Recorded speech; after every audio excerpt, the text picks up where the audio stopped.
Now on BBC One at almost 9:40, the main news with Jan Leeming.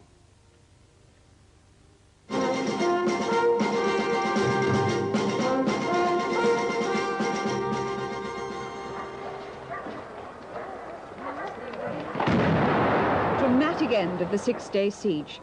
19 hostages, including the 3 Britons, are safe. The end came with an assault on the building by the Army's Special Air Services Regiment, the SAS, not long after gunmen had killed 2 hostages and pushed the body of one out onto the embassy steps. They'd threatened to kill another hostage every half hour. It ended with 3 gunmen dead, 1 in hospital and another in police custody.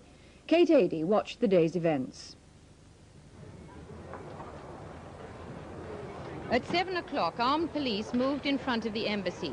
2 men ran forward with a stretcher and went into the porch. A body was put on the stretcher and, under cover from the marksman, taken out towards an ambulance.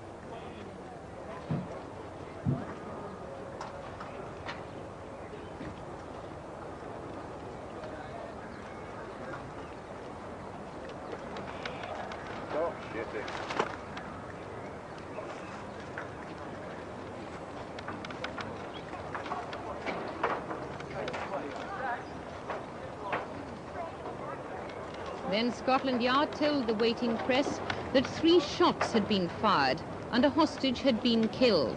There were no details at that time as to who the man was or to why he'd been killed.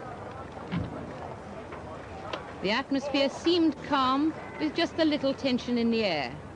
Then some men were seen heading across from adjacent balconies on the first floor. There you go, there you go.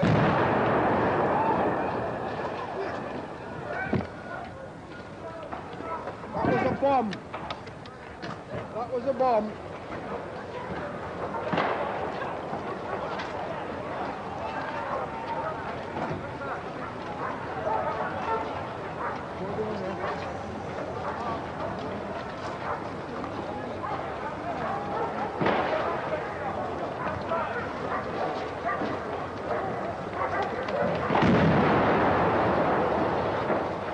The explosion ripped through the building. A pall of smoke covering the front of it. The SAS had moved in.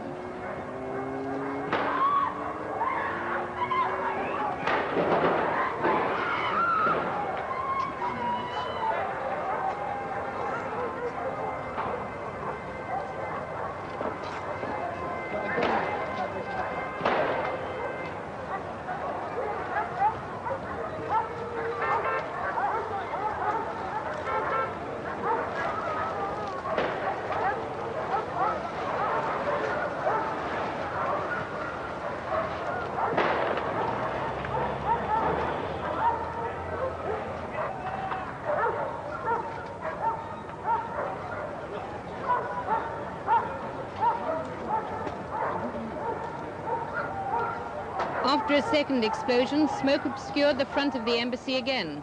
And then there was gunfire. It seemed to come from all around the building.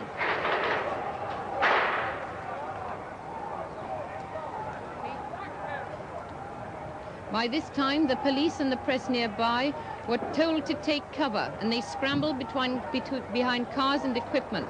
Shots rang out all over the street.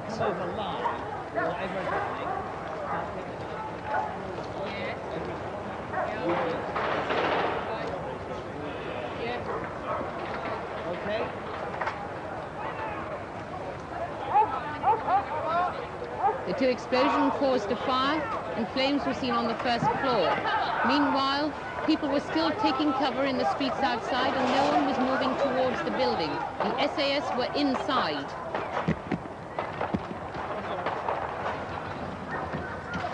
The first hostage to come out was BBC sound recordist Sim Harris. He scrambled from the balcony into the adjacent building. He'd gone to the embassy last Wednesday to get a visa for Tehran with BBC producer Chris Kramer. Chris Kramer later came out sick. He'll be talking to us later in this bulletin.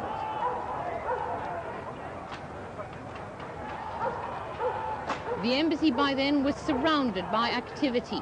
and a seeming confusion. The emergency services moved closer.